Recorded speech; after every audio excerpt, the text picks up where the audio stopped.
Bonjour à tous pour cette deuxième conférence dans laquelle nous allons aborder les messages de la Vierge Marie pour notre temps, à la lumière des Saintes Écritures.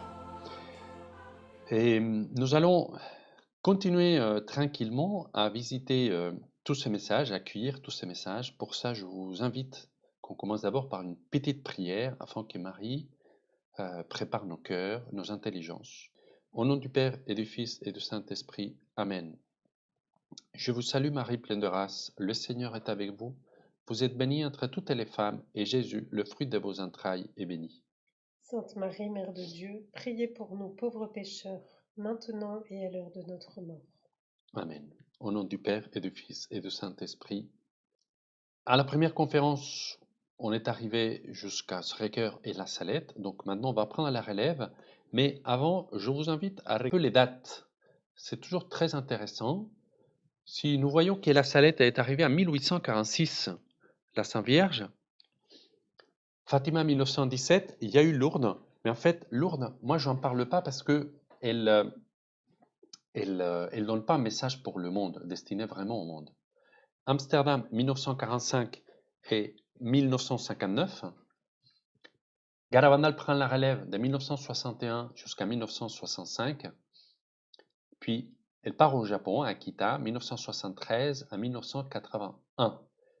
Et là, c'est trois apparitions simultanées qui démarrent la même année, qui va au Rwanda de 1980 jusqu'à 1989, El Escorial en Espagne jusqu'à 2002, puis Medjugorje 1981 jusqu'à nos jours. Il a toujours lieu, mais attention, puisque la Sainte Vierge, elle a dit, après Medjugorje, je n'apparaîtrai plus dans le monde. Ça ne doit pas nous étonner si entre-temps arrive la fin des temps. Maintenant, nous partons à Turin, là où se trouve Saint Jean Bosco, en 1862, peu après la Salette. Il a des songes très importants puisqu'il reçoit exactement, mais un songe, la même chose que la Vierge Marie nous a dit à la Salette. Et si on laisse une seule image, eh bien, ça sera celle-ci qu'elle nous a décrite, dans laquelle il a vu la barque des pierres attaquée partout avec le Saint-Père, et qui s'est fait tirer dessus, qui est blessé, qui finalement meurt. Les cardinaux vont élire un autre pape, que lui, aussitôt, il va attacher la barque de l'Église à deux piliers, celui de l'Immaculée Conception et de l'Eucharistie. Les ennemis de l'Église, déroutés, finissent par partir, se battre entre eux, et l'Église part de l'avant.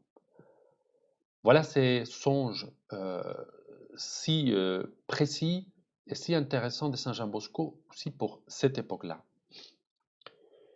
Et sans plus, nous arrivons à 1917. La Vierge Marie apparaît à Fatima, a trois enfants, François, Jacinthe et Lucie. Ils ont 6, 8 et 10 ans. L'année 1917 sera une année charnière puisque c'est le début de la révolution bolchevique qui va donner lieu au communisme. Tout d'abord, c'est un ange, l'ange du Portugal, qui va préparer l'âme des enfants. Il va leur dire, il va insister le message de la prière, le sacrifice, l'Eucharistie. Il leur dira, priez, priez beaucoup, offrez constamment au Très-Haut des prières et des sacrifices, de toutes les manières que vous pourrez offrir un sacrifice. L'ange apportera la communion aux enfants, il les fera communier régulièrement, voilà. Et c'est comme ça que peu après, c'est la très Sainte Vierge qui va être vue par les trois enfants. Elle va apparaître pendant 6 mois, un mois d'intervalle à chaque fois, chaque 13 du mois. Lucie, à un moment donné, elle apportera à la Sainte Vierge beaucoup d'intentions de prière, les malades et autres. Il lui dira à Marie, j'ai beaucoup de demandes de beaucoup de personnes, elles seront accordées. Et écoutons la réponse de la Sainte Vierge, elle est très intéressante. Certains oui, mais d'autres, je dois les refuser. Les personnes doivent amender leur vie et demander pardon pour leurs péchés. Ils ne doivent plus offenser notre Seigneur, il est déjà très offensé. Cela veut dire que la grâce, il peut rentrer là où il y a la place, là où on est dans un état de vie prêt à accueillir cette grâce. Si on est dans un état de vie du péché, eh bien, la Vierge Marie dit, je peux. Voilà, d'abord, il faut qu'elle se réconcilie avec Dieu. Est-ce que Maria da Neves est déjà au ciel? Demande Lucie. C'était une cousine. Oui, elle y est. Et Amélia, elle restera au purgatoire jusqu'à la fin du monde. Eh bien, Marie ici souligne l'importance de l'existence du purgatoire. Et même, on le verra après, il va les amener visiter les enfers. Amélia sera au purgatoire jusqu'à la fin du monde. D'où l'importance de vraiment prier, prier, prier pour intercéder afin que ces âmes de purgatoire puissent y aller au ciel. Vue de l'enfer, voici ce qu'ils nous écrit les enfants. Effrayés comme pour appeler au secours, nous avons dirigé notre regard vers Notre-Dame, qui nous dit avec bonté et tristesse: Vous avez vu l'enfer, où vont les âmes des pauvres pécheurs. Pour les sauver, Dieu veut établir dans le monde la dévotion à mon cœur immaculé. Si l'on fait ce que je vais vous dire, de nombreuses âmes obtiendront le salut et auront la paix. La guerre va finir, mais si on ne cesse pas d'offenser Dieu, une autre bien pire commencera. Pour l'empêcher, je viendrai demander la consécration de la Russie à mon cœur immaculé et la communion réparatrice des premiers samedis. Si on répond à ma demande, la Russie se convertira et on aura la paix. Sinon, elle répandra ses erreurs à travers le monde, provoquant des guerres et des persécutions contre l'Église. Marie, elle prédit la fin de la Première Guerre mondiale, mais aussitôt, il y a une deuxième qui va pointer le nez si le monde ne se convertit pas. Malheureusement, cette deuxième guerre mondiale, elle aura lieu. Marie nous dit dans ce texte, Dieu veut établir dans le monde la dévotion à mon cœur immaculé. Et c'est-à-dire, cette dévotion à cœur immaculé va consister en quoi? Il va consister à la prière, confession, communion, réparation, 5 samedis premiers du mois de suite, surtout à la prière vraiment pour réparer toutes les offenses qui sont commises contre la Vierge Marie et contre notre Seigneur Jésus-Christ. Cette dévotion va leur permettre d'être assistés par un prêtre à leur moment de leur mort. Marie dira, je serai avec eux. Les bons seront martyrisés, le Saint-Père aura beaucoup à souffrir, plusieurs nations seront anéanties. Finalement, mon cœur immaculé triomphera. Le Saint-Père me consacrera la Russie, qui se convertira, et il sera accordé au monde un certain temps de paix. Au Portugal se conservera toujours le dogme de la foi. Quand vous récitez le chapelet, dites après chaque dizaine: Ô mon Jésus, pardonnez-nous nos péchés, délivrez-nous du feu de l'enfer, conduisez au ciel toutes les âmes, surtout celles qui ont le plus besoin de votre miséricorde. Mais à la fin, mon cœur immaculé triomphera. C'est la plus grande prophétie qu'on a depuis toute la révélation dans les Saintes Écritures. Voilà. Ce n'est pas conditionnel, c'est une affirmation. À la fin, mon cœur immaculé triomphera. Un message reçu par Sœur Lucie en 1932, quand elle est déjà religieuse. Ce message est quand même très intéressant puisqu'il y a un lien avec ce dont nous avons déjà parlé, que c'est arrivé à Paris-les-Monial avec les Sacré-Cœur.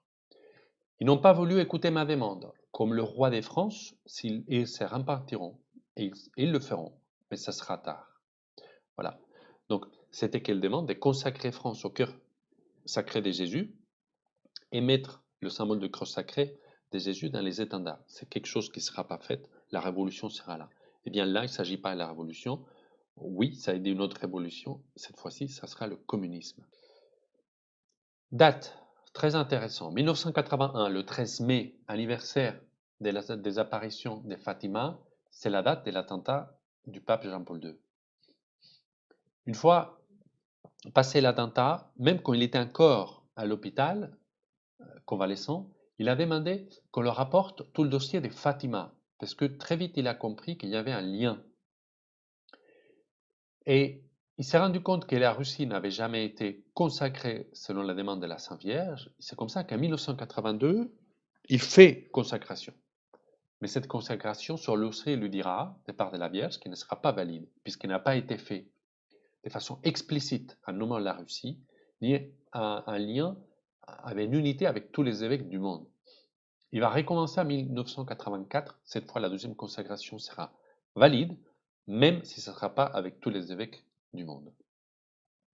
C'est comme ça qu'en 1989, arrive la chute du mur de Berlin, sans déverser une seule goutte de sang. Et en 1991, la fin de l'Union soviétique, le jour de Noël, jour qu'on a descendu pour la dernière fois, donc le drapeau communiste. Bien, donc ces apparitions de Fatima, d'une très grande importance, beaucoup de sidération, beaucoup d'attirance ensuite pour ces fameux troisième secret de Fatima, que plus tard, il va être dévoilé, on le verra ensemble.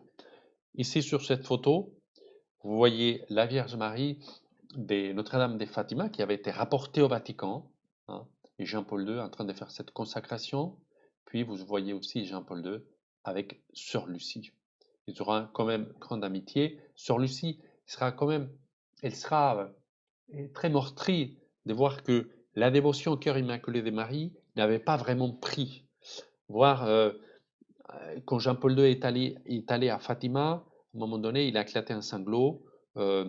Sœur Lucie, il s'était là recueilli devant le tombeau des pastoureaux, des autres voyants, et elle lui a dit au pape qu'elle était vraiment triste parce qu'il avait échoué dans cette mission de faire euh, répandre dans l'Église cette dévotion au cœur immaculé de Marie. Le Saint-Père, une fois rentré à Rome, il va commencer à écrire cet encyclique si important, Redemptoris Mater, dans lequel il parle de la co-rédemption de Marie, il parle de ce rôle si important de la Vierge Marie. Et plus tard, il va décréter une année mariale exceptionnelle. Nous partons à Amsterdam, 1945-1959. La Vierge Marie apparaît là-bas à une seule personne, de façon beaucoup plus discrète. Il lui donnera un message de très haute importance pour la fin des temps. Je suis ici comme la corédemptrice et l'avocate. Le monde est en corruption, à un tel degré qu'il fallait que le Père et le Fils m'envoient dans le monde parmi tous les peuples, pour venir comme avocate et pour les délivrer. Petit détail, la Vierge Marie, elle est apparue à Pomain, hein, en Normandie. Elle est apparue avec une coiffe d'avocate. Voilà. Ici, elle nous parle qu'elle vient comme avocate et à un moment donné comme médiatrice.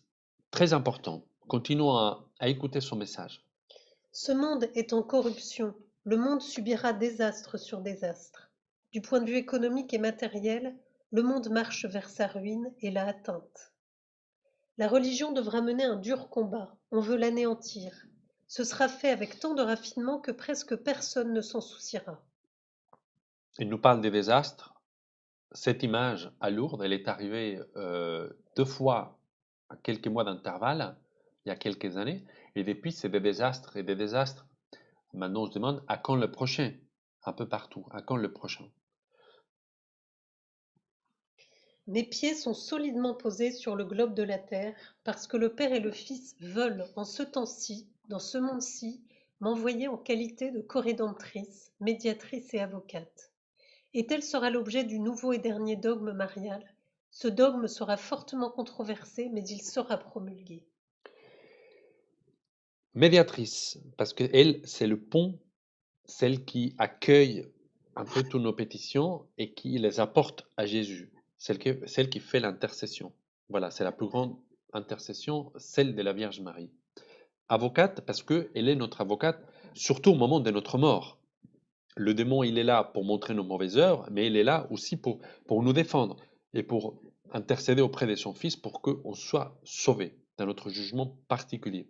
Puis, elle est co-rédemptrice, puisqu'il y a un rédempteur, qui c'est Jésus-Christ, mais elle a été co-rédemptrice, puisqu'elle a porté aussi sa souffrance à contribution, hein, comme avait prophétisé donc le prophète Simeon au temple, et elle a tenu l'Église le samedi saint quand le Christ il était mort. Voilà, donc il a un rôle important des co-rédemptrices. Cet dogme marial dont elle fait état, c'est un dernier dogme marial. Rappelons qu'il y en a déjà 4 qui la concernent elle-même. Marie, Mère des dieux, toujours vierge, Immaculée Conception et l'Ascension. Là, il s'agit d'un dogme, un impact vraiment pour le salut, pour les âmes co-rédemptrices, et probablement il y a un lien avec ce qu'on sait déjà, que le démon va être enchaîné avec le triomphe du cœur immaculé de Marie. Voilà. Donc, ces dogmes, il n'est pas tout nouveau, puisque déjà depuis l'année 1915, puis plus d'un siècle, il y avait le cardinal de Bruxelles, le cardinal Mercier, qui lui-même avait fait la demande. il avait démarré toute une démarche spirituelle, il avait beaucoup parlé. Saint Maximilien Kolbe aussi, c'est un fervent, euh, euh, un, un fervent, euh, vraiment, il propageait aussi cet amour à l'Immaculée Conception et il sensibilisait tout le monde avec l'importance de ces dogmes des co-rédemptrices. Mère Teresa, Padre Pio. Puis, nous avons aussi récemment des évêques qui ont écrit au pape, donc que ce soit Jean-Paul II, que ce soit Benoît XVI, et tout récemment, il y a quelques semaines, euh, nous sommes actuellement en 2020, et bien le dimanche des résurrections, le pape François il a reçu une lettre signée par un cardinal et 10 évêques en lui demandant la promulgation de ces dogmes. Voilà. Rome des Maries co-rédemptrices. En France, ça m'est arrivé d'entendre Monseigneur Aguet dire il faut prier vraiment pour que ces dogmes soient promulgués. C'est très important. J'ai déjà dit combien ce dogme susciterait des oppositions. Toutefois, l'Église de Rome, qui aura beaucoup à lutter pour cela, le promulguera enfin. L'Église de Rome saura faire face aux résistances. L'Église de Rome croîtra en force et en puissance dans la mesure même où elle affrontera ces résistances. Ces résistances, ils vont arriver de la part de qui? Ce n'est pas un parti politique qui va s'opposer à cette promulgation du dogme marial. Eh bien, ça va arriver, hélas, dès l'intérieur de l'Église. Rappelons-nous aussi toujours cette fil rouge d'apostasie à laquelle on a déjà entendu à la première conférence. Ma prophétie, tous les peuples me diront bienheureuse, sera tout entière accomplie quand le dogme sera proclamé. Quand le dogme, le dernier dogme de l'histoire mariale, aura été promulgué, c'est alors que la Dame de tous les peuples donnera la paix au monde, la vraie paix. Peuple, cette paix véritable, c'est le royaume de Dieu. Le royaume de Dieu est plus proche que jamais, comprenez bien ces paroles. En 2010, le pape Benoît XVI, il est allé en pèlerinage à Fatima. Il a consacré à Marie tous les prêtres du monde. Et dans son discours, il a appelé Marie comme médiatrice et avocate. Voilà. Aussi, dans 4 discours, il va insister sur cette appellation, chose que Jean-Paul II le fera 9 fois. Et la Vierge Marie nous a laissé une très belle prière, petite, hein, dont vraiment, il nous demandera avec insistance dès la prière. Seigneur Jésus-Christ, Fils du Père, envoie à présent ton Esprit sur la terre, fais habiter l'Esprit Saint dans les cœurs de tous les peuples, afin qu'ils soient préservés de la corruption, des calamités et de la guerre. Que la Dame de tous les peuples, la bienheureuse Vierge Marie, soit notre avocate.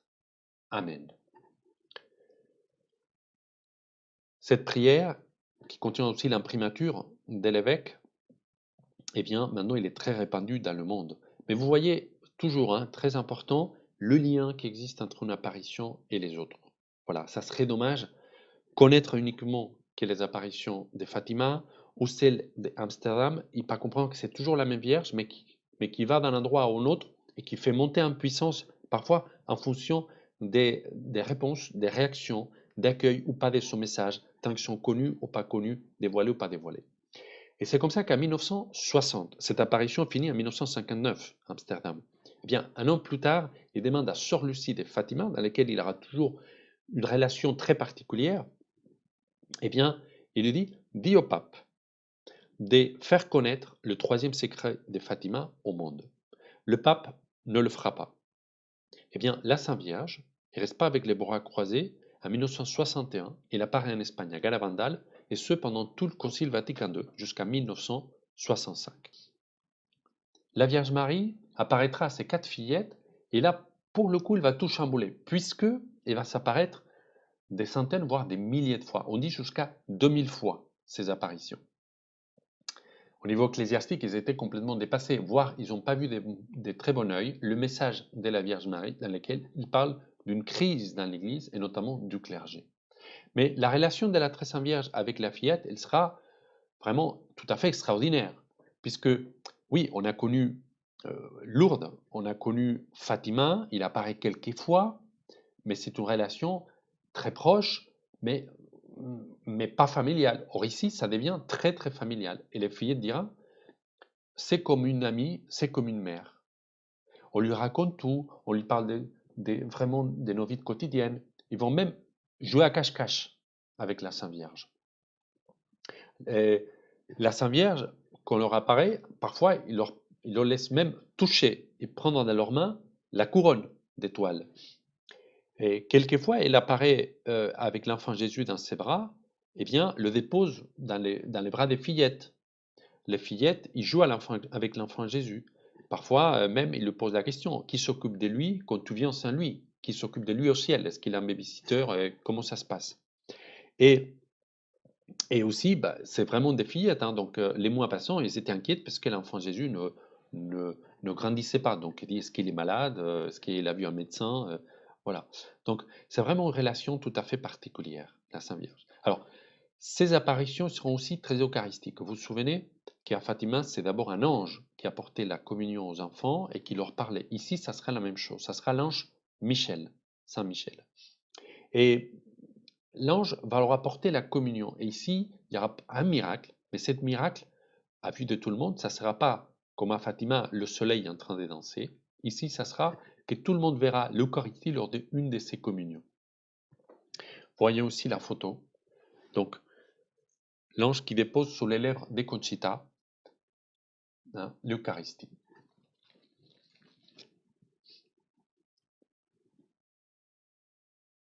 Bien, donc maintenant, rentrons dans les messages. Garavandal, j'espère que vous avez regardé la vidéo dont je vous ai conseillé hier. À Garavandal, il y a deux choses. D'une part, il y a les messages, ils sont deux, les messages pour le monde. Et d'autre part, il y a aussi deux prophéties. Voilà, donc à ne pas mélanger l'un et l'autre. Écoutons d'abord les messages. Nous devons faire beaucoup de sacrifices, faire beaucoup pénitence et visiter fréquemment le Saint-Sacrement. Mais avant tout, nous devons mener une vie bonne. Si nous ne le faisons pas, il nous viendra un châtiment. La coupe se remplit et si nous ne changeons pas, un très grand châtiment nous viendra. Auparavant, la coupe de la colère divine se remplissait, maintenant elle déborde. Les cardinaux, évêques et prêtres marchent nombreux sur le chemin de la perdition et entraînent avec eux beaucoup plus d'âmes. À l'Eucharistie, on donne sans cesse moins d'importance. Vous devez, avec vos efforts, éviter la colère du bon Dieu qui pèse sur vous. Si vous lui demandez pardon avec des âmes sincères, il vous pardonnera. Moi, votre mère, à l'intercession et par l'intermédiaire de Saint Michel, je veux vous dire que vous vous amendiez. Déjà, vous êtes dans les derniers avertissements. Je vous aime beaucoup et je ne veux pas votre condamnation. Priez-nous sincèrement et nous vous exaucerons. Vous devez vous sacrifier davantage. Méditez la passion de Jésus. Auparavant, la coupe se remplissait, maintenant elle déborde. De quelle coupe s'agit-il? Eh bien, on la trouve dans le livre de l'Apocalypse, c'est la coupe de la colère de Dieu. Après, il est question des crises dans l'Église. Donc, il parle des prêtres, des évêques, carrément des cardinaux. Parfois, on me pose la question, est-ce que c'est lié à la pédophilie ou autre? Ici, apparemment non, puisque elle ne parle pas de quelques actions, elle parle vraiment d'entraîner derrière eux beaucoup d'âmes, c'est-à-dire avec des mauvaises doctrines. Voilà, de mauvaises doctrines. Marie, elle souligne à plusieurs reprises, si vous changez voilà, amendez-vous et vous serez pardonné, bien entendu. Après, elle nous parle de l'importance de l'Eucharistie, sans cesse on lui donne de moins en moins d'importance. Et elle nous dira aussi l'importance de faire du sacrifice et de méditer la passion du Christ. Voilà le message de Garavandal. Il ne sera pas très bien accueilli, assez dur, et la hiérarchie ecclésiastique fera tout pour l'étouffer et le mettre des côtés. C'est pour ça que, à la fin, ce message sera peu connu, et la Vierge Marie partira très loin au Japon pour que, enfin, ses apparitions soient vraiment reconnues et son message soit divulgué. Des messages, même s'il n'est pas très agréable à entendre. Donc voilà, par rapport aux deux messages. Maintenant, voyons les deux prophéties. Un grand châtiment arrivera, car la coupe déborde. Mais Dieu va nous donner une dernière opportunité pour changer. L'avertissement ou illumination des consciences. De quoi s'agit-il? Eh bien, Dieu, de la même façon qu'à un moment donné, il a envoyé le déluge, là c'était plutôt un sort de châtiment, il voulait faire un nouveau départ, eh bien, il veut éviter ces châtiments à tout prix, et il va envoyer une grâce tout particulière pour toute l'humanité. C'est-à-dire un sort d'avertissement pour ceux qui ne sont pas en état de grâce, pour ceux qui sont loin des dieux, ou une illumination des consciences pour ceux qui sont proches des dieux, qui va consister à vivre une expérience, tous à la fois, toute l'humanité, une expérience individuelle des rencontres avec le Seigneur, dans lesquelles on va vivre notre jugement, un test, on va dire, de notre jugement particulier. Nos bonnes œuvres, puis celles qui n'ont pas été bonnes, voir tous les biens qu'on aura pu faire, qu'on n'a pas fait, voir les souffrances qu'on a provoquées à d'autres, liées à nos péchés. Voilà. Donc, c'est une expérience qui va vivre tout le monde, croyant, incroyant, athée, musulman, etc. Saint Louis Grignon de Montfort, il dira qu'à la fin des temps, il y a un moment des grandes conversions, même des incroyants et des mahométans. C'est-à-dire que cette expérience va faire que beaucoup de gens vont se convertir, vont rencontrer cette Seigneur. Ils vont vivre une expérience d'amour débordante. Hein. On va écouter maintenant ce que va nous dire donc la voyante Conchita, le détail. Puis après, on a la chance de regarder une petite vidéo dans laquelle justement une personne qui a déjà expérimenté ça va nous détailler en quoi ça consiste. L'avertissement vient directement de Dieu. Il sera visible par le monde entier, quel que soit l'endroit où l'on se trouvera, où chacun sera. Il sera comme la révélation intérieure à chacun de nous de nos péchés. Les croyants aussi bien que les incroyants de n'importe quel pays les verront et les ressentiront. C'est un phénomène qui sera vu et senti partout dans le monde entier, puis à l'intérieur de nos âmes. Ce sera un phénomène astronomique, comme deux étoiles qui s'entrechoquent, un bruit assourdissant et beaucoup de lumière, mais cela ne causera pas de dommages physiques. Ce sera comme un feu, mais il ne nous brûlera pas, on le sentira physiquement et intérieurement. Il durera très peu de temps, mais ses effets dans le monde seront grands. Chacun verra en peu de temps comment est son âme à la lumière de Dieu. Chacun reconnaîtra qu'il existe et qu'il a été présent dans chacune de nos fautes. Ce sera comme un petit jugement personnel. Dieu attend qu'avec cet acte de miséricorde, nous changions et nous revenions à lui. Ceux qui connaissent et aiment Dieu seront plus proches de lui. Donc, un phénomène un peu cosmique qui va avoir un impact très important, mais qui ne va pas nous abîmer physiquement. Voilà. Ce n'est pas un châtiment hein, lié à la nature, au cosmos, etc. Mais va beaucoup nous effrayer. Puis, intérieurement, tout le monde va vivre cette expérience. C'est un peu une expérience comme ceux qui vivent l'expérience des morts imminentes. Hein, par exemple, suite à un accident ou à une opération. Sauf que là, il n'y aura pas ni d'accident ni d'opération. Tout le monde la vivra. Ensuite, on va voir maintenant le témoignage. Donc, vous allez constater par vous-même cette conversion radicale de la personne. Il va se tourner vers qui? Il va se tourner vers ceux qu'il considère comme chrétiens pour qu'il aide à pouvoir digérer l'expérience qu'il vient de vivre. Alors, donc, il s'agit de María Vallejo Nájera. C'est une Espagnole écrivain qui était plutôt rebelle par rapport à la foi. Même s'il avait reçu une éducation chrétienne, elle était la brebis galeuse. Il n'allait plus à la messe, il ne se confessait absolument pas. Et il avait écrit un livre qui est dernièrement, c'est-à-dire à l'époque qu'il a vécu cette expérience, hein, il y a déjà quelques années, une dizaine d'années. Et ce livre, il a eu un prix. Et dans ces livres, le méchant était le curé. Voilà, pour que vous situez un tout petit peu le contexte.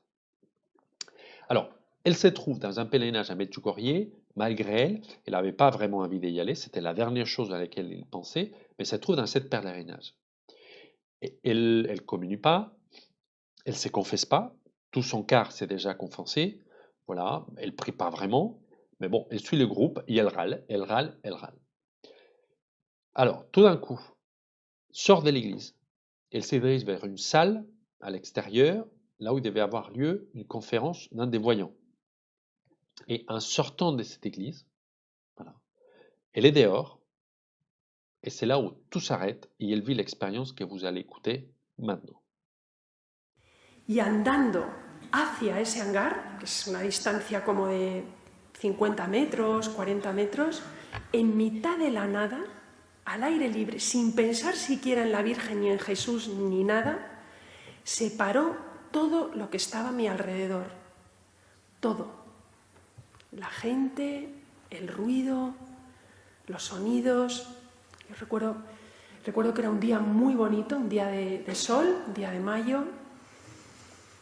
Y me asusté porque vi que yo lo comparo como una película cuando se engancha el proyector que de repente que a los segundos se para y a los 2 o 3 segundos se quema. Pues eso fue. 3 segundos de amor. En mi cabeza y en mi corazón fueron 10 minutos. Pero lo que les voy a relatar ocurrió en 3 segundos que han cambiado mi vida para siempre. Paró el tiempo, paró todo, paró el espacio. Yo miraba, la gente estaba así parada, pero yo me veía que me movía. Y tuve un impulso de mirar hacia el cielo. No vi nada, les digo desde ya que yo no soy vidente, no veo a la Virgen, no veo a Jesús, no vi nada. Hay gente que va a Medjugorje que dice que ve el sol como da vueltas, incluso que han visto destellos de luz en el momento de la aparición de la Virgen. Yo lo que noté fue que algo súper fuerte me cayó encima. Sé que era agua en forma de rocío y sé que era un rocío de amor. Un rocío de amor tan grande, tan grande, tan grande, tan grande, que nunca encontraré palabras humanas para describirlo. Brutal. Y en 3 segundos, ¡pah!, toda mi vida. ¡Fua! Desde niña, desde que tengo conciencia de pecado. No les puedo decir qué edad. Hay sacerdotes, a mí los sacerdotes la verdad que me atiborran a preguntas y a mí me gustaría ser más precisa. No sé si tendría 5 o 6, no lo sé. Solo sé que vi todos mis pecados. Todos. Todos. ¡Fua! Yo pensé que yo era santa, o sea, yo no robaba, no mataba, adoraba a mi marido, no le engañaba. Y dije, pues yo, si me pasa algo, me voy al cielo. Es lo que uno piensa, ¿no? Yo no estaba preparada para ir al cielo. No lo hubiera logrado. Probablemente, seguro me hubiera quedado en el purgatorio, porque no era mala, no cometía pecados graves, ¿no? Pero les aseguro que el cielo está lejos y cuando conoces a Jesús, la puerta en un segundo se estrecha, pero bien. Y ahí el Señor me habló, una voz esta vez de varón entró en mi corazón, no puedo decir que la oí, no me pregunten luego, pero la oí, no es físico, el Señor me habló al alma, me habló al corazón y me dijo, María, María, así es como te amo y así es como amo a todo el mundo, pero nadie me corresponde. Y yo en ese momento quise morir. El amor era tan brutal. Miren, yo estoy loca de amor por mi marido. O sea, es que de verdad le quiero con toda mi alma. A mis hijos también, pero yo siempre digo, en mi familia manda, en mi amor es primero mi marido y los otros 3 van detrás, son el producto de... Pero lo que yo quería, mi marido de repente hizo ¡buah! Se quedó así pequeñito comparado con la brutalidad de amor que me cayó encima. Y me quise morir. Simplemente dije, Señor, en ese momento un montón de entendimientos, un desgarro bestial en el corazón del dolor que mis pecados habían provocado en Cristo. Porque ahí desfiló todo el mundo, desde amigas del colegio desde pequeñas, personas a las que yo he podido dañar, primeros novios, gente a la que yo he podido hacer daño. Todo pasó y el Señor me hizo ver que el dolor que yo con mis pecados, veniales o mortales, pero también veniales, el pecado que yo había cometido haciendo daño a otras personas, se lo había hecho principalmente a Jesús. Y ahí me quise morir. Le dije, Señor, por favor, no puedo. Me quise esconder, no se pueden imaginar la vergüenza. Tuve mi juicio final, porque es la vergüenza de estar ante todo un Dios y que te diga, esta es tu vida, ¿qué me has dado? Y yo no le había dado nada, no había hecho más que recibir padres que me habían querido, una situación económica correcta de mis padres que me habían dado a través de educación, colegios, idiomas. Encima me había casado con una persona que me adoraba, encima había tenido 3 niños sanos. ¿Y yo qué había hecho? Nada, todo tomado gratis. Y le dije, Señor, no puedo. quiero morir, por favor, llévame con ese amor. O sea, la sensación, una vez que se conoce el amor de Jesús, la sensación es de quererte ir con Él, marcharte con el Señor, ya no quieres estar aquí. Inmediatamente le dije, tú te encargas de José Antonio y los niños, tú. Eran secundarios, era como yo me voy. Y me dijo, no, cuenta el mundo, mi amor. Y todo volvió a la realidad. De repente mi amiga se movió, mi amiga todo esto se había quedado con el pelo, ¡fua! Me miró y entonces se quedó como el pelo en el aire, como les decía, ¿no? Una pantalla parada. Y me hizo así con la mano, ven, porque ella quería que estuviéramos en primera fila, ¿no? Entonces yo salí, pues como aquel día del restaurante, como, Dios mío, ¿pero qué pasa en este pueblo? Ya fui asustadísima hacia el lugar donde daba Jacob la conferencia. Y entonces yo ya allí, bueno, el corazón me temblaba, que se me salía del pecho del dolor. Yo seguía con el dolor, y empecé a llorar, pero por las personas a las que yo había hecho daño.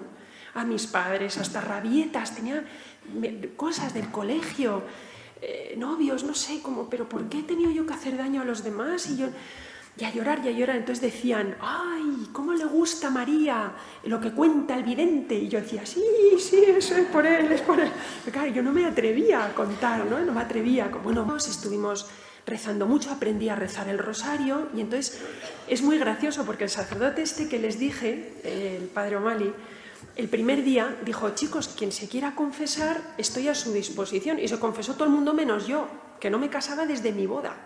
Y llevaba 10 años o 11 años casada, entonces, ahora llevo 23. Pero me dijo, ¿tú no quieres confesarte? Y digo, no. Nada, bueno, pues después de esa experiencia le di una tabarra, yo, padre, que me quiero confesar. Y dice, es que ahora no puedo. Yo, sí, ahora. Y el pobre huía de mí, qué pesada esta señora que no quería confesarse y ahora... Vous venez d'entendre ces témoignages de María Vallejo Nájera, dans laquelle elle a été retournée comme une crêpe. Je voudrais apporter deux précisions.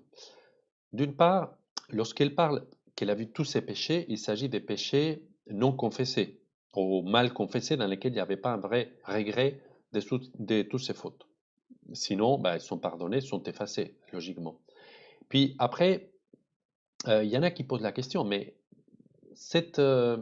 vraiment cet avertissement, où est-ce qu'on le trouve dans les Saintes Écritures, à quoi on fait référence, ou est-ce que ça vient d'où exactement? Eh bien, vous avez entendu que Marie, elle a dit, je sentis comme de l'eau, très fortement, qui est venue sur moi. Eh bien, exactement ça, on le trouve dans le livre d'Ézéchiel. Je répandrai sur vous une eau pure, que vous serez purifiés de toutes vos souillures, de toutes vos idoles, je vous purifierai. Je vous donnerai un cœur nouveau, je mettrai en vous un esprit nouveau. Je ôterai de votre chair le cœur de pierre, je vous donnerai un corps de chair. Je mettrai en vous mon esprit, je ferai que vous marchiez selon mes lois, que vous gardiez mes préceptes, que vous soyez fidèles. Bien, donc cette expérience de l'avertissement, sacrée expérience qui nous attend à tous, et logiquement, il y en a qui demandent, mais quand est-ce que ça risque d'arriver? Dans les années 80, Marie-Loli, une des voyantes de Garavandal, lors d'un échange, quelqu'un lui a posé la question. Elle dit, non, c'est pas pour tout de suite. L'avertissement, c'était pas pour tout de suite. Et je parle bien des années 80. Et elle a donné deux raisons. D'une part, parce que l'Espagne sera beaucoup plus pire et le communisme doit revenir. Et ça, c'est chose faite depuis quelques mois, puisque le communisme, il est rentré dans le gouvernement et maintenant le vice-président de l'Espagne est communiste. Et deuxièmement, elle a dit, ça ne peut pas être maintenant l'avertissement, dans les années 80, parce que vous pouvez encore y aller à la messe. C'est-à-dire que l'avertissement arrivera dans un moment de certaines persécutions religieuses ou contre l'Église, ou contre l'Eucharistie, ou contre la messe, mais ça sera compliqué d'y aller à la messe. Voilà. Et il y a un troisième paramètre qui rentre en jeu. Ça, c'est une religieuse qui va nous le dévoiler. Elle a bien connu Conchita, elle l'a accueillie quand Conchita est envoyée pensionnaire à Pampelune. Et je vous laisse découvrir cette troisième piste par rapport aux périodes de l'avertissement dans lesquelles il y aura un pré-avertissement. Madre Nieves García, usted tiene una profecía de Garavandal que nos quiere contar relacionado a un sínodo o gran sínodo antes del aviso de Garabandal. ¿Nos puede hablar al respecto? Sí, durante las apariciones, en una de las apariciones, la Virgen le dijo a Conchita que antes de los futuros acontecimientos se daría un sínodo, parece ser un sínodo importante. Entonces la tía de Conchita lo escuchó y cuando Conchita lo dijo, le dijo la tía a Conchita, ¿te referirás al concilio? Puesto que estábamos entonces en el concilio segundo. Entonces Conchita le contestó a su tía, no, la Virgen no me ha dicho concilio, la Virgen me ha dicho sínodo. Y para mí un sínodo es un concilio pequeño. Es imposible que una niña a los 12 años, sin conocimiento, sin cultura, te hable de un sínodo que ni existía o no lo sabíamos y que además defina, como definió un sínodo, que era un concilio, como un concilio pequeño. Esto me lo comentó a mí el padre Rafiner, se lo había comentado al padre Pesquera, que escribió los primeros libros de Garabandal, se lo comentó a Jacques Leserre, catedrático de la Universidad de la Sorbona de París, este me lo comunicó y lo consideraba un preaviso. Y muchas cartas de este señor escritas en francés me comenta el preaviso.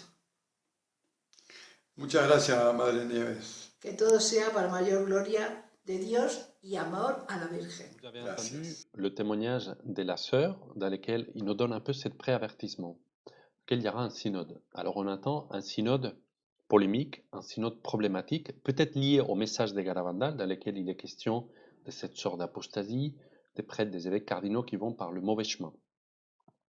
Nous avons eu il n'y a pas très longtemps le synode de l'Amazonie. Certains demandaient une mise en cause sur le célibat des prêtres, et notamment, c'est aujourd'hui, de pleine actualité, le synode en Allemagne, dans lequel, là, il est demandé de remise en cause totale sur la morale de l'Église en termes de sexualité, sur le rôle de la femme et qui puisse devenir des ministres ordonnés, le célibat des prêtres, etc. Surtout, voilà. Donc table rase par rapport à la tradition de l'Église.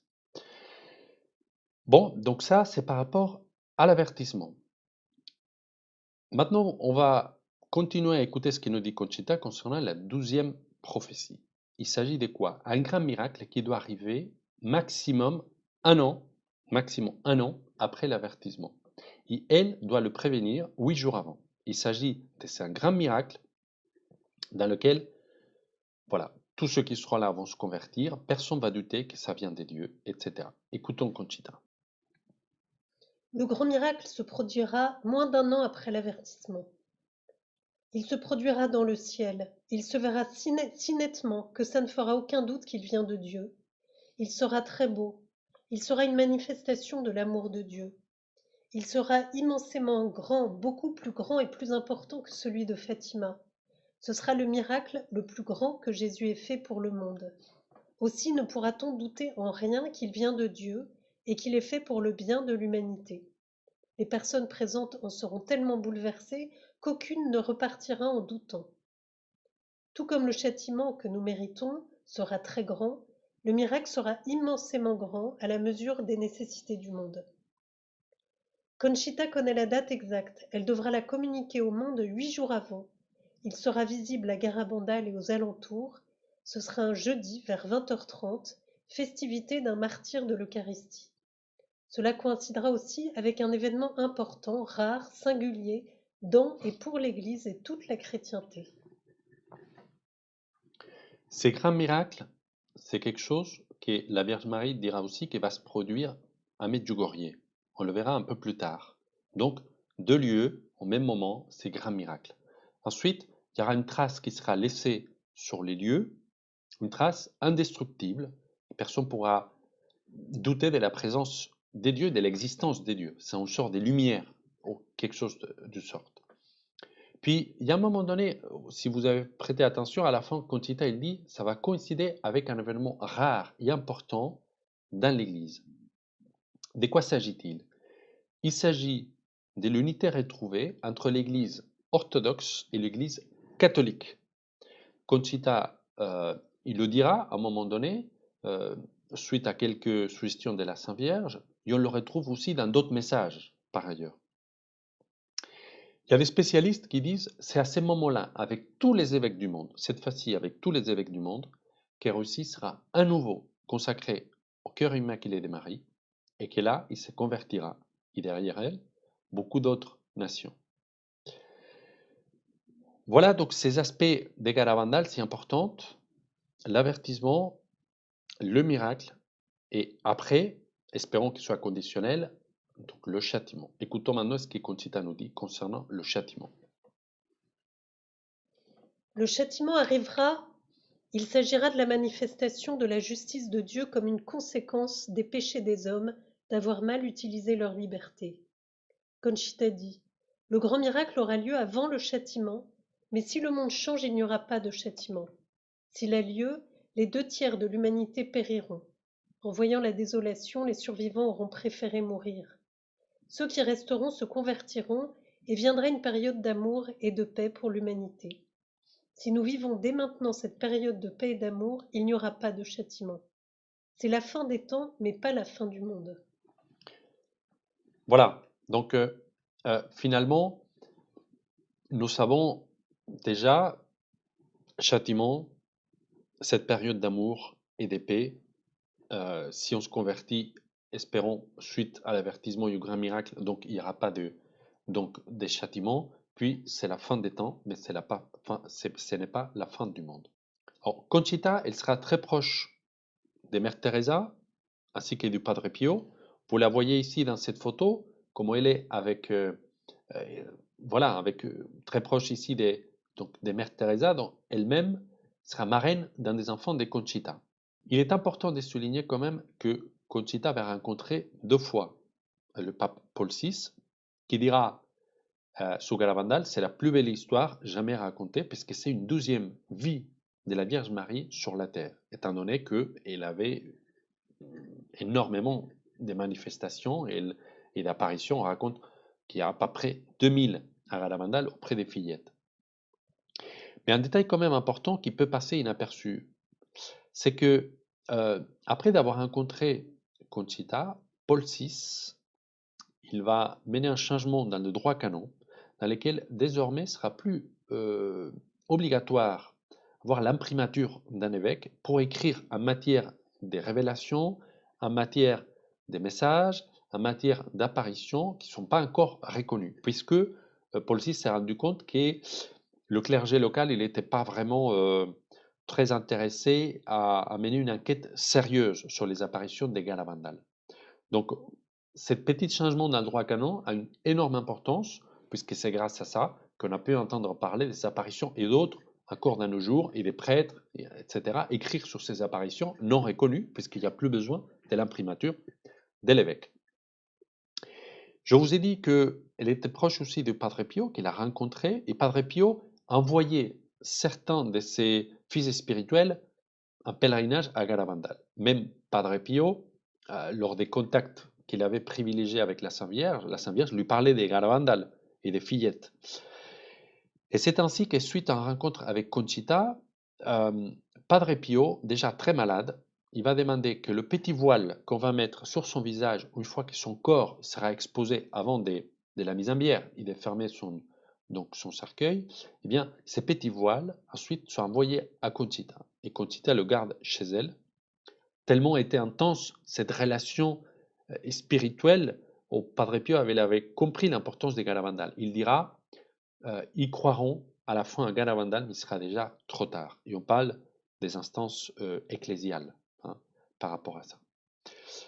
Puis, on ne quitte pas le Padre Pio, puisque lui, en 1950, il reçoit un message de notre Seigneur Jésus-Christ qui lui décrit finalement ce fameux châtiment.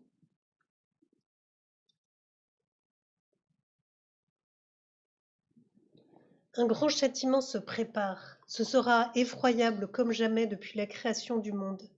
L'heure de ma venue est proche, mais je manifesterai ma miséricorde. Votre époque sera témoin d'un châtiment terrible. Mes anges qui seront les exécuteurs de ce travail sont prêts. Ils prendront un soin spirituel d'anéantir tous ceux qui se moquent de moi et qui ne croiront pas à mes prophéties. Des ouragans de feu seront lancés des nuages et s'étendront à la terre entière. Des orages, des tempêtes, du tonnerre et des pluies ininterrompues. Des tremblements de terre couvriront la terre entière pendant 3 jours et 3 nuits. Une pluie ininterrompue surviendra alors. Elle commencera par une nuit très froide. Tout ceci pour prouver que Dieu est le maître de sa création.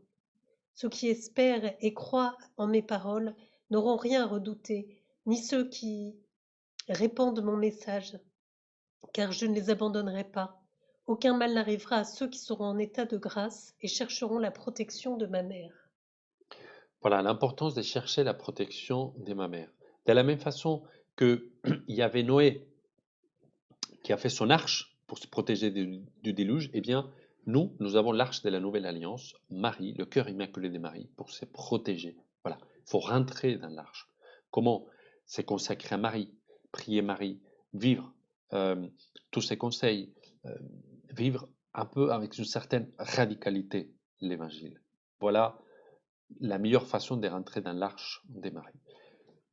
Continuons, qu'est-ce que nous dit les Saintes Écritures par rapport à ces châtiments et ces messages? Vous qui attendez, vous qui attendez l'avènement du jour de Dieu, ces jours où les cieux enflammés seront déçus, où les éléments abrasés seront en fusion. Voici ce que continue Jésus-Christ à dire au Padre Pio.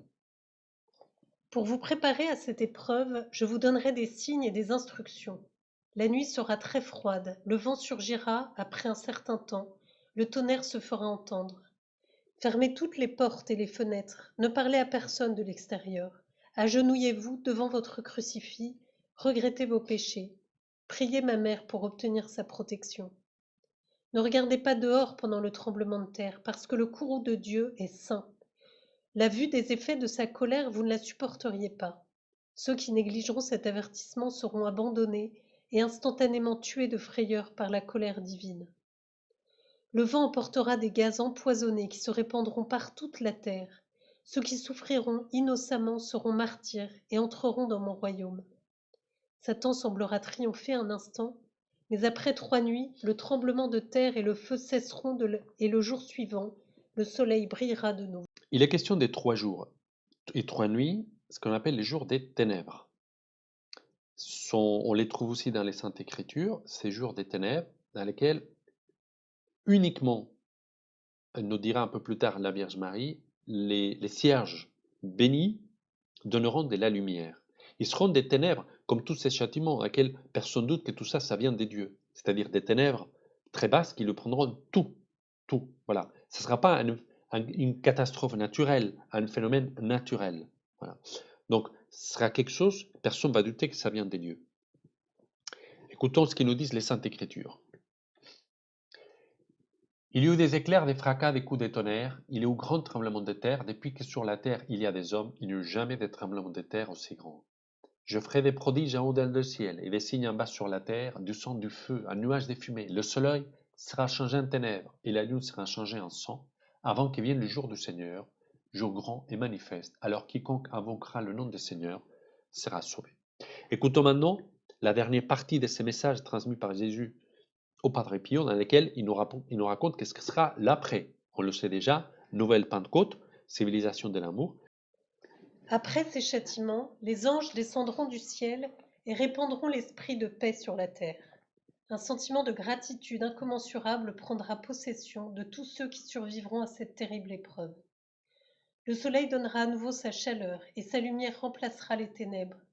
Alors acceptez avec gratitude la nouvelle vie qui vous sera offerte. Vous vivrez dans la justice et la simplicité, la paix et l'amour seront ma volonté. Il faut prier, dites pieusement le chapelet en commun si possible, ou seul, mais dites-le bien. L'heure approche, priez sans relâche, vous ne serez pas déçus. Les hommes n'entendent pas mon appel, ils durcissent leur cœur, ils résistent à ma grâce, ils repoussent ma miséricorde et mon amour. L'humanité est pire que lors du déluge. L'humanité étouffe dans le marasme du péché. J'ai grande envie d'exterminer cette race, mais à cause des justes, je laisserai régner ma miséricorde. Donc il est question de miséricorde, comme toujours, malgré si un châtiment devait arriver. Et il nous dit, vous vivrez dans la justice, dans la simplicité, dans la paix et dans l'amour. Voilà. Sainte Faustine Kowalska, en 1934, il va recevoir encore ces messages de Jésus qui nous donnent une dernière piste très intéressante. Écrit ceci, avant de venir comme un juge équitable, je viens d'abord comme un roi de miséricorde. Avant qu'advienne le jour de la justice, sera donné aux hommes un signe dans le ciel. Toute lumière dans le ciel s'éteindra. Il y aura des grandes ténèbres sur toute la terre. Ça, on le sait.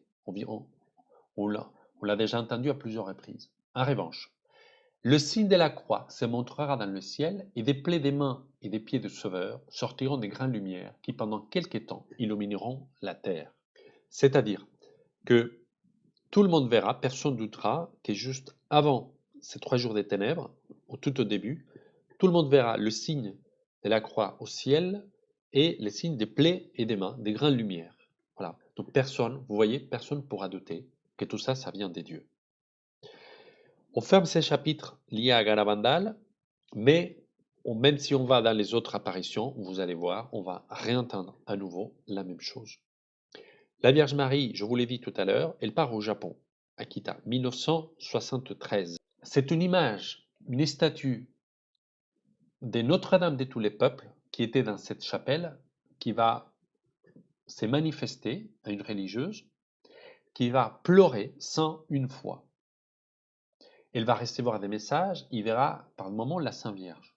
Pourquoi elle va pleurer 101 fois? Eh bien, elle recevra cette explication. Le 0 représente le monde, 1 au début qui représente le péché d'Ève, une femme, et 1 à la fin, c'est grâce à une femme que le monde sera sauvé par Marie.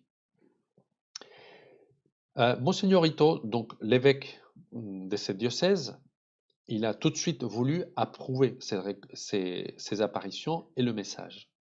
Il a envoyé à Rome, à la Congrégation pour la doctrine de la foi, et notamment au cardinal Ratzinger. Il lui a dit, je m'apprête à approuver ces apparitions, est-ce que vous voulez regarder, envoyer quelqu'un faire une étude? Le cardinal Ratzinger, il lui a dit, non, on ne fera pas d'étude. Pourquoi? Il lui dit, le message d'Akita est le 3e secret de Fatima. Il correspond à ce que nous retrouvons dans les Saintes Écritures. Plus clair, impossible. Donc maintenant, nous allons lire ce message d'Akita, c'est la suite de Garabandal, il correspond pour beaucoup de choses à Garabandal et cette crise dans l'Église. Et voilà, et on sait très bien que c'est le 3e secret de Fatima, donc ça ne sert à rien.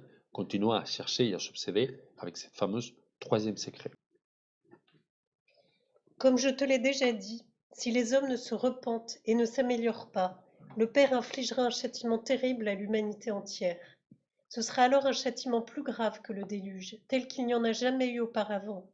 Un feu tombera du ciel et anéantira une grande partie de l'humanité, les bons comme les méchants, n'épargnant ni les prêtres ni les fidèles. Les survivants se trouveront dans une telle désolation qu'ils envieront les morts. Les seules armes qui nous resteront alors seront le rosaire et le signe laissé par le Fils. Récitez chaque jour les prières du rosaire. Avec le rosaire, priez pour le pape, les évêques et les prêtres.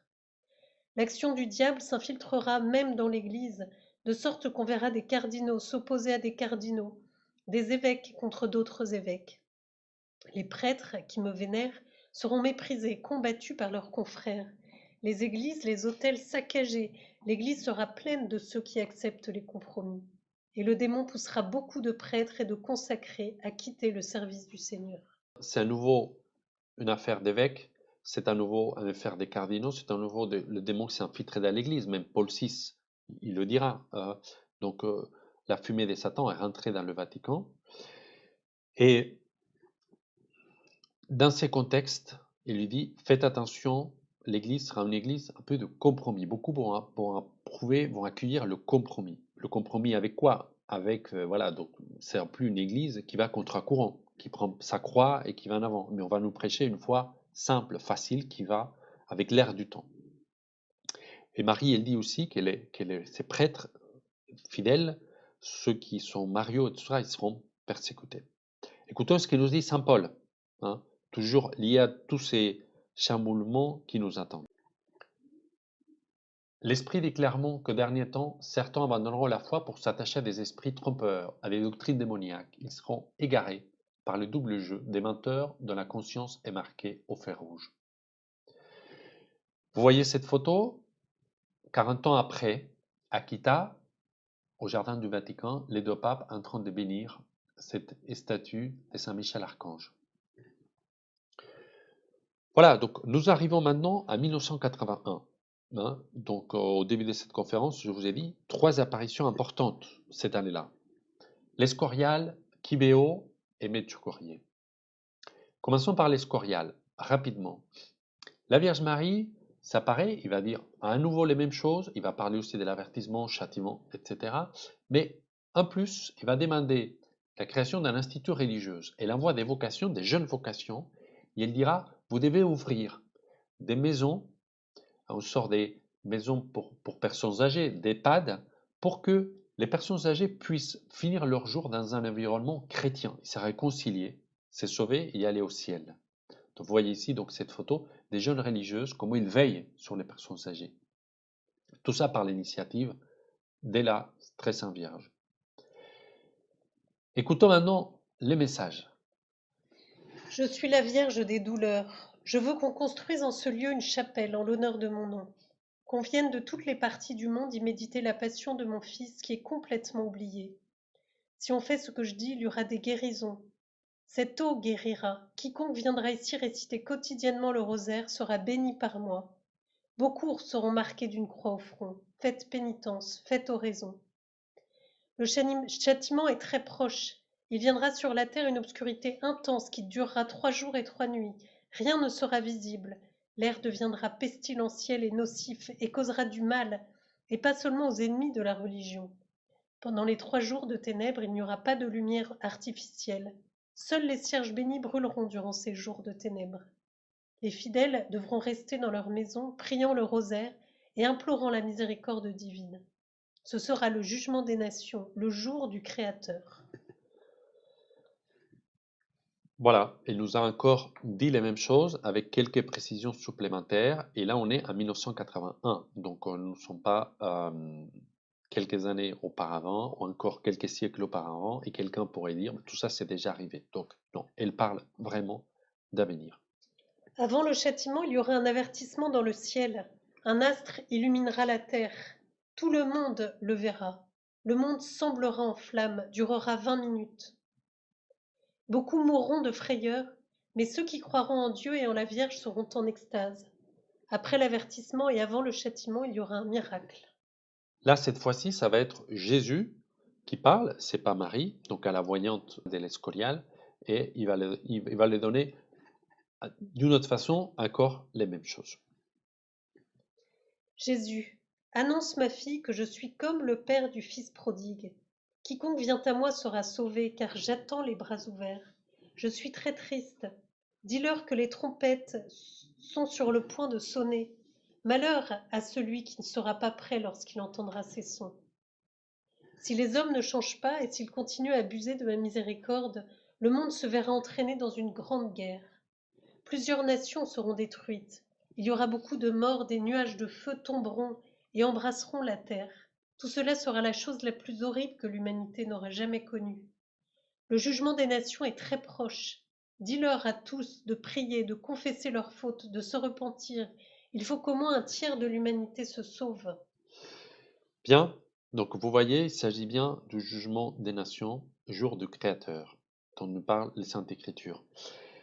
Je suis désolé parce que depuis un bon moment, on est un peu tourné en rond avec des messages pas très drôles, mais on sait que ça finit très bien. Voilà ce qu'on doit retenir et que ça, c'est, espérons, conditionnel si, après l'avertissement et le grand miracle, il y a une grande conversion. Espérons que ce soit ainsi. Vous allez voir maintenant qu'il est question des marques. On l'a entendu tout à l'heure, qu'il est question des marques. C'est-à-dire, Satan marque, mais Jésus, la Vierge, il marque aussi dans le front.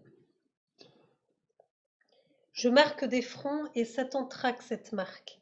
Mais cette marque prévaudra sur les fronts et les portes de l'enfer resteront fermées devant ce signe. On le trouve dans le livre de l'Apocalypse 7, 3. Ne nous jouez point à la terre ni à la mer, ni aux arbres, jusqu'à ce que nous avons marqué de sceau le front des serviteurs de notre Dieu. Parfois, on me pose des questions. Alors, qu'est-ce qu'il faut faire pour recevoir cette marque? Je pense que ce n'est pas nécessaire d'aller tous à l'Escorial ou à tel lieu d'apparition, À partir du moment dans lequel on vit notre vie chrétienne vraiment enracinée, on se consacre, comme je dis tout à l'heure, à la Vierge Marie, on essaie de vivre ses demandes, ses conseils, on prie avec le cœur, on prie le chapelet, etc., eh bien là, on lui appartient, en fait. Et c'est ça la vraie marque, c'est de dire, moi j'appartiens à quelqu'un, j'appartiens à Marie. À notre époque, tout le monde veut être libre, indépendant. Eh bien, le fait de dire, moi j'appartiens à quelqu'un, eh bien ça, c'est la meilleure marque de toutes. Kibéo, 1981-89. Alors, je ne vais pas rentrer dans le détail. La Vierge Marie aussi, elle donne des messages pour le monde et il donne des messages locaux. Et notamment, elle va prédire que s'il n'y a pas de conversion, eh bien là, au Rwanda, il y aura un grand génocide. Les voyantes elles verront donc des images, des visions avec beaucoup de morts ici là, même des personnes décapitées.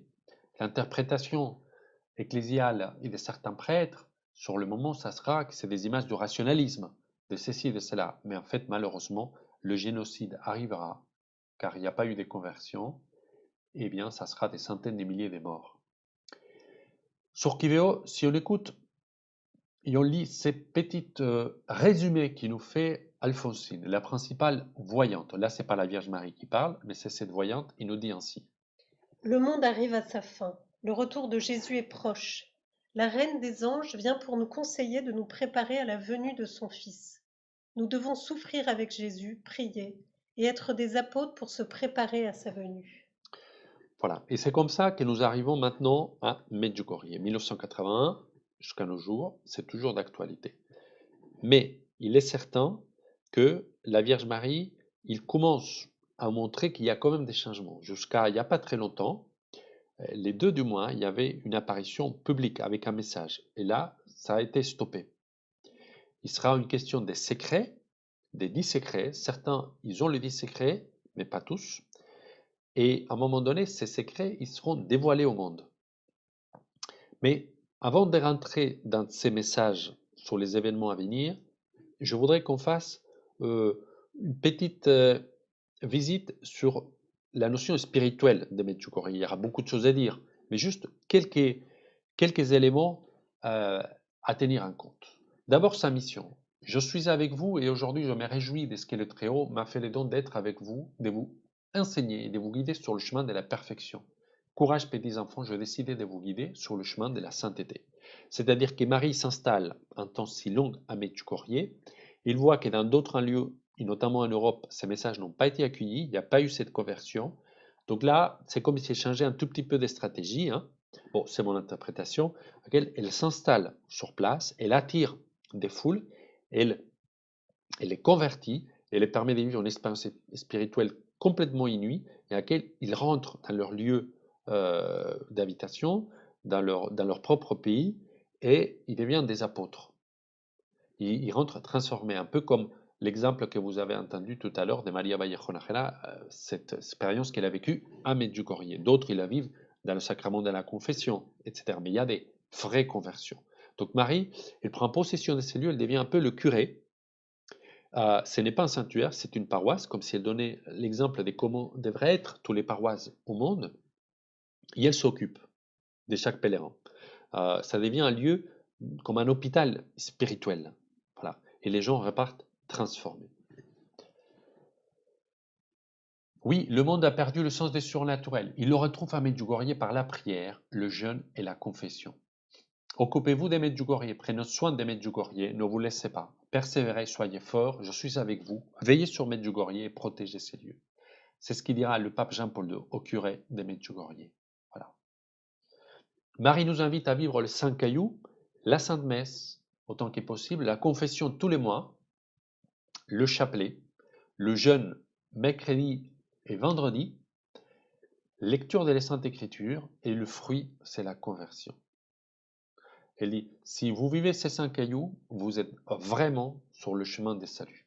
On parlait tout à l'heure des signes, recevoir le signe, eh bien ça, c'est le meilleur des signes, vivre ça.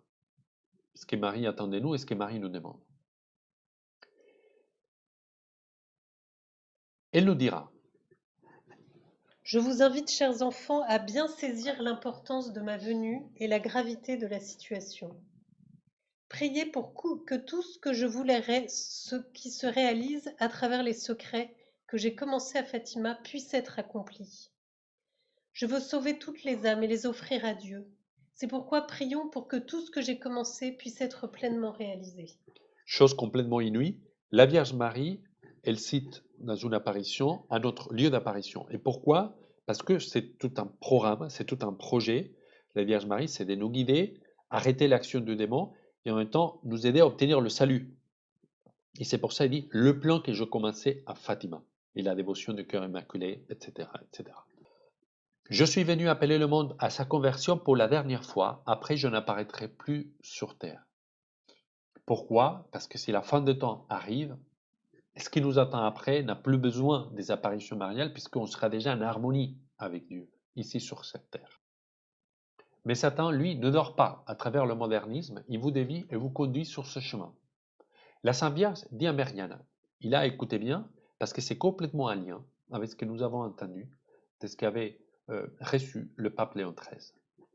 Un jour, le démon s'est présenté devant le trône de Dieu et a demandé la permission d'éprouver l'Église durant une période. Dieu lui a permis de l'éprouver durant 1 siècle. Ce siècle est sous le pouvoir du démon, mais quand seront réalisés les secrets qui vous ont été confiés, son pouvoir sera détruit. Déjà maintenant, il commence à perdre son pouvoir et il est devenu agressif.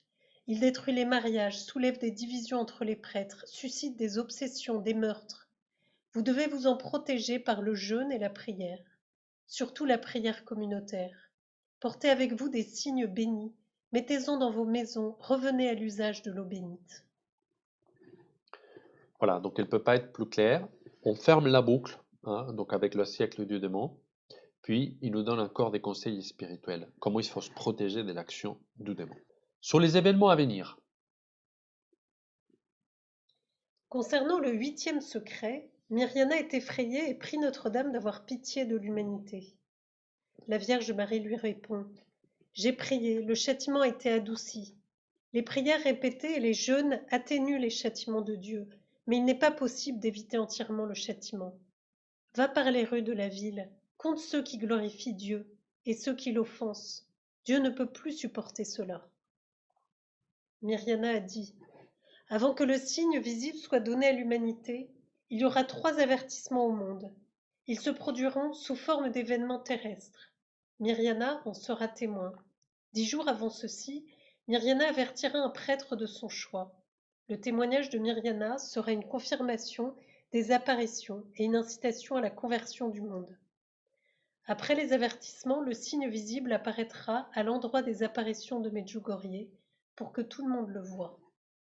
donc vous voyez, il est question d'abord de certains avertissements, c'est-à-dire un peu comme Moïse, quand il se présente devant Pharaon, il lui dit, il va arriver, c'est ça, s'il n'y a pas de changement. Donc là, on sait que a priori, probablement, il n'y aura pas de changement, mais les événements vont arriver et beaucoup de gens vont se convertir suite à ces prédictions-là.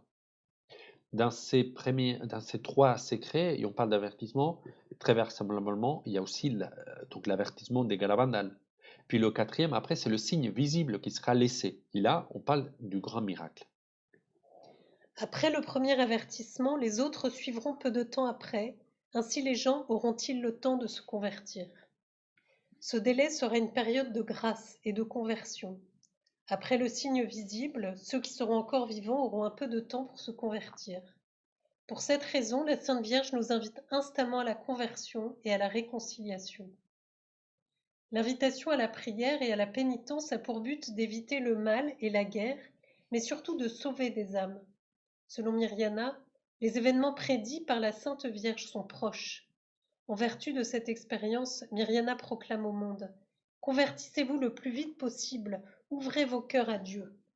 Donc là, vous voyez, c'est la miséricorde qui est là. Donc on nous apporte ces secrets, ça va être dévoilé, c'est-à-dire, grosso modo, on va être prévenu. Mais Marie, il dira à plusieurs reprises, attention, c'est plus le moment de se préparer, c'est le moment d'être prêt. Puis, un signe visible pour tous, je vous ai confié la date et vous la révélerez seulement quand je vous le dirai. Je vous propose maintenant de faire un bilan. Qu'est-ce qui s'est passé pendant toutes ces périodes, toutes ces années, depuis toutes ces apparitions des maris, etc. Voilà. Est-ce qu'on a écouté? Est-ce qu'on n'a pas écouté? Est-ce qu'on a accueilli? Est-ce que tout a été diffusé? Vous savez déjà, je vous l'ai évoqué tout à l'heure, que pas beaucoup. Marie, la pauvre, donc il est allé ici, et là, et là, et là, pour recommencer les mêmes choses. Mais ce bilan, il est important, eh bien, on va laisser justement que ce soit elle qui le fasse. Donc, elle, le 13 mai 1990, à Fatima, elle va donner un message au père d'Ongobi, du mouvement sacerdotal marial, dans lequel elle va faire cette bilan.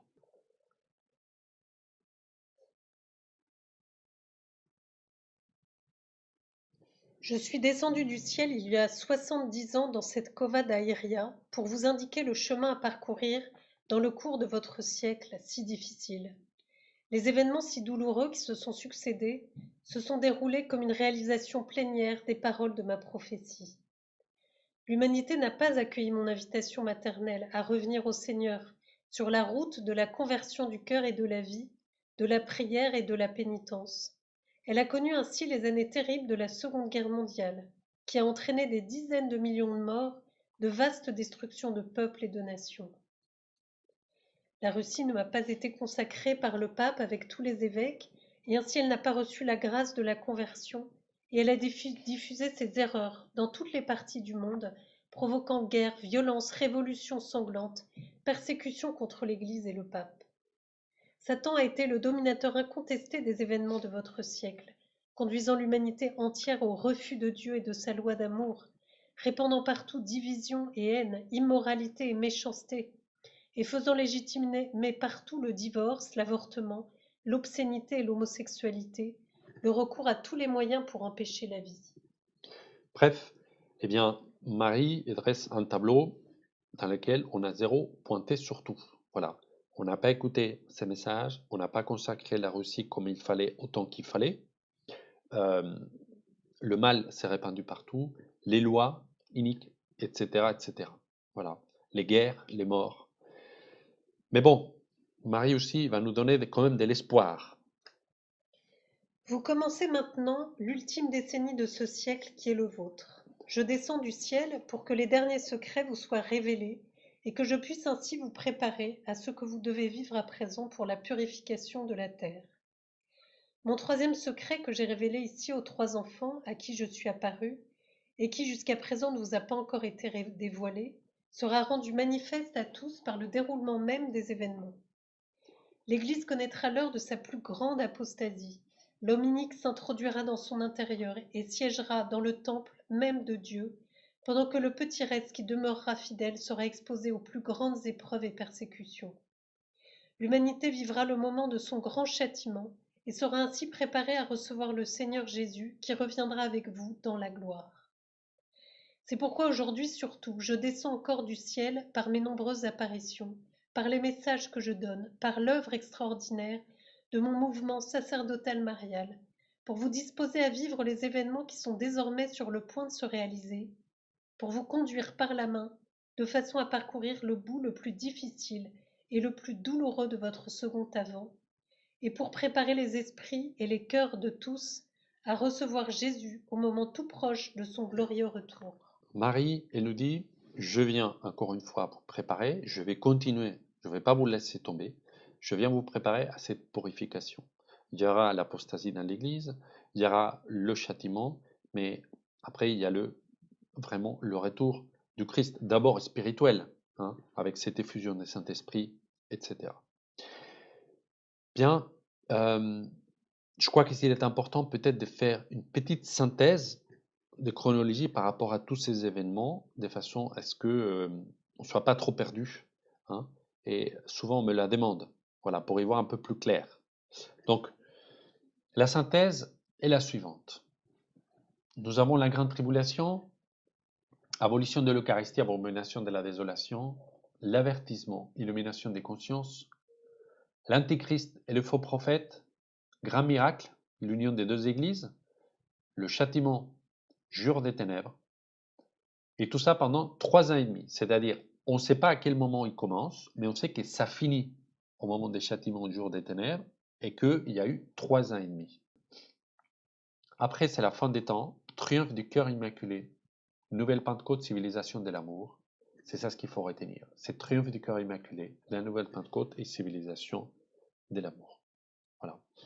Malgré tous ces messages, certains ne sont pas du tout agréables, mais c'est beaucoup mieux être prévenu. C'est ce que fait la Vierge Marie. Ils nous rendent intercesseurs, ils nous rendent acteurs et pas spectateurs de ce devenir qui est devant nous. Et Dieu le veuille qu'on puisse éviter s'il y a énormément de conversions suite aux événements qui nous attendent. Je vous propose de lire maintenant ces textes de Saint Paul. On dirait qu'il vraiment il est écrit pour nous, pour notre époque. Vous savez très bien que le jour du Seigneur vient comme un voleur dans la nuit. Quand les gens diront « quelle paix, quelle tranquillité », c'est alors que tout à coup la catastrophe s'abattra sur eux, comme les douleurs sur la femme enceinte. Ils ne pourront pas y échapper. Mais vous, frères, comme vous n'êtes pas dans les ténèbres, ce jour ne vous surprendra pas comme un voleur. En effet, vous êtes tous des fils de la lumière, des fils du jour. Nous n'appartenons pas à la nuit et aux ténèbres. Alors ne restons pas endormis comme les autres, mais soyons vigilants et restons sobres. Les gens qui dorment, c'est la nuit qu'ils dorment. Ceux qui s'enivrent, c'est la nuit qu'ils sont ivres. Mais nous qui sommes du jour, restons sobres. Mettons la cuirasse de la foi et de l'amour, et le casque de l'espérance du salut. Car Dieu ne nous a pas destinés à subir la colère, mais à entrer en possession du salut par notre Seigneur Jésus-Christ. Ça ne nous prendra pas comme un voleur, parce que nous sommes fils de la lumière, parce qu'on est prévenus. On est prévenus. Prenons vraiment la cuirasse de la foi, de l'amour et le casque de l'espérance du salut. Et Dieu ne nous a pas destinés à subir la colère, mais à entrer en possession du salut par notre Seigneur Jésus-Christ. Voilà, on est destiné à l'amour et à la miséricorde. À retenir, bon, on pourrait dire tout est à retenir, mais surtout en positif, priez ma mère pour obtenir sa protection. Mon cœur immaculé triomphera, sera la plus grande effusion du Saint-Esprit que la terre n'a jamais connue, et c'est consacré au cœur uni de Jésus et de Marie. C'est ce que je propose faire maintenant, et c'est comme ça qu'on va conclure ce cycle des 2 conférences sur le message de la Vierge Marie pour notre temps. L'importance de se consacrer. On ne va pas le faire uniquement à Marie, on va le faire aussi à Jésus et Marie, les cœurs unis. Les cœurs unis et tous les deux co-rédempteurs. Un qui est rédempteur et l'autre qui est co-rédemptrice, médiatrice et avocate. Disons-le à Marie, tout à toi, comme disait Jean-Paul II, tout à toi Marie, on t'appartient. Fais de nous ce que tu voudras. Et, s'il te plaît, garde-nous sous ton manteau. Prions maintenant cette consacration. Si vous êtes chez vous et vous pouvez vous mettre à genoux, mettez-vous à genoux. Mais vraiment, mettons tout notre cœur. C'est une consécration prenante. C'est une consécration impliquante. Voilà. Donc faisons-le vraiment de tout cœur. Au nom du Père et du Fils et du Saint-Esprit. Amen. Divin cœur de Jésus, transpercé par amour pour nous, et cœur immaculé de Marie, embrasé de la même flamme d'amour, me voici avec le désir sincère de me consacrer à vos 2 saints cœurs, par un pacte d'alliance totale et absolue. Je veux ainsi adhérer pleinement à l'alliance de vos 2 cœurs, totalement consacré au dessein de salut du Père des cieux, pour l'humanité et la création entière. Alors je vous en supplie, envoyez sur moi maintenant l'Esprit Saint pour embraser mon cœur, de l'amour même de vos 2 saints cœurs unis. Par l'intercession du bienheureux Saint Joseph, le premier des consacrés à l'alliance de vos 2 cœurs, veuillez accueillir et faire fructifier mon humble consécration.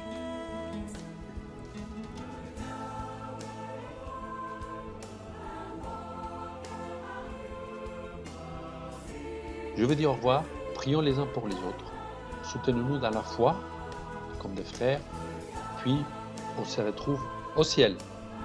À bientôt.